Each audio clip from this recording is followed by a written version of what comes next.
Hello, this is Dave for That's Us Gaming, and welcome to Dave's Ramblings, where I basically talk your ear off about things I find interesting. Right, today I wanted to talk about Shenmue. Is it Shenmue? Shenmue? I don't know, anyway. Funny enough, right before they announced the HD remake, which is now available, I decided to play the original on my Dreamcast. By the original, I mean I ended up just, burning it to disk and trying it on my Dreamcast. Anyway, I'm not going to pretend it's a masterpiece, but it was fairly enjoyable.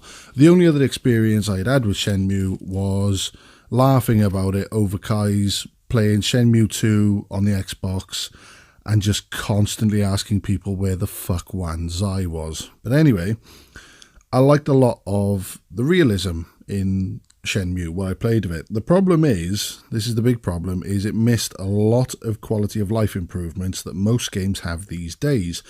Things like, the things we take for granted now, things like autosave, quick save, and fast forwarding wait times. The last one is a big pain in the ass, especially when a lot of Shenmue's gameplay is tied to that fucking clock and you just have nothing to do but wait until, clubs open or somebody appears at a certain time. But yeah, because it doesn't have this stuff, I haven't played it much because, as an adult with my own children, they take up a lot of my time. And with no autosave or quick save, I have to wait until I can sleep, because that's where you save. You go to bed and you sleep and you save. But you can't do that until later in the night because for some reason you're not allowed to sleep whenever you want on the game. You have to wait until the night. But, if I was still, like a young adult or a teenager or something like that, this would probably be fine. But it's just awkward now when I have very limited time to play games. Sometimes I have to drop everything at the top, with the drop of a hat. I can't just go, oh no, wait, I've got to wait until this clock runs out until I can go home and save. That sort of thing. Now, when they announced the HD release, the graphics were pretty much at the back of my mind. I was really hoping for stuff like quick saves, auto saves, rework controls, because they are a fucking nightmare. A wait button, quality of life sort of stuff. As I say, the stuff we take for granted now. Like I said, the graphics, I think they still hold water today. I think they look really good.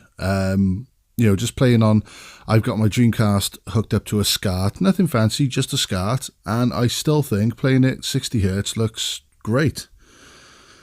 And I do really like Shenmue. It's one of those games that I enjoy where even though you aren't really doing much, you're just, enjoying a vibrant city, you can just chat to nearly everyone, that sort of thing. And I think it is still playable in its current condition in 2018. But why would you play it when you can play Yakuza?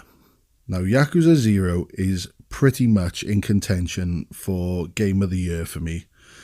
Just like Shenmue, it's got an interactive city to enjoy, but unlike Shenmue, you aren't beholden to that bloody clock. You can save at any phone booth you come across. There's tons to do, so much so that I'm currently 30 hours in and I'm only on chapter 4.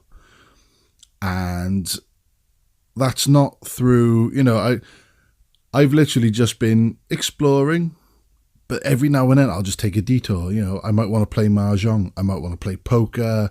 I spent God knows how long on slot car races. Shenmue makes you go out and do something while you wait. Yakuza 0 got rid of all the waiting and let you do things because you wanted to. And that's the way to go, let's be fair.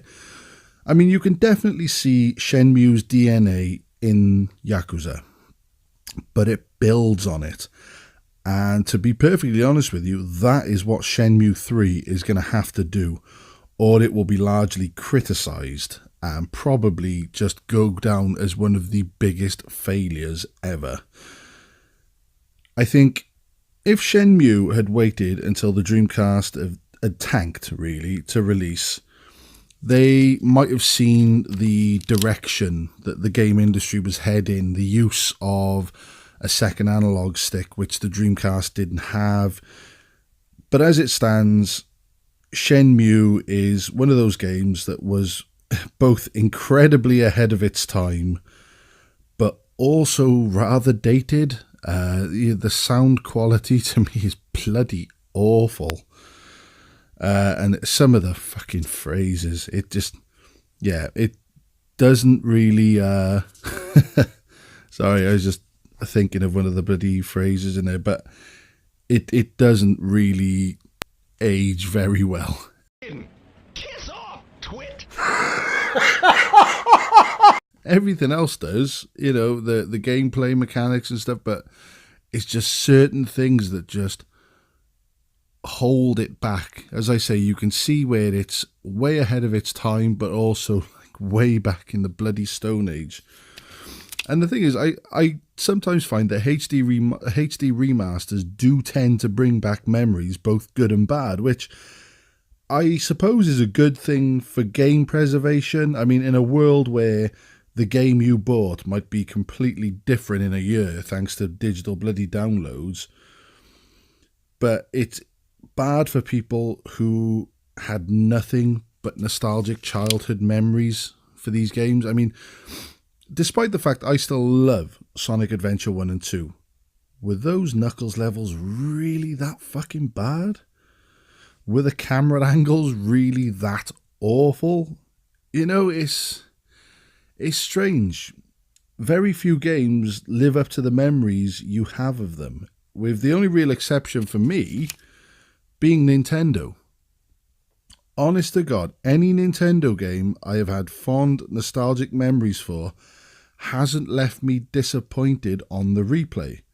Fair play to them on that one. I've played a fair few back, as I've had an N64 again with a lot of the games I used to play, and they still manage to be exactly the same as I remember them.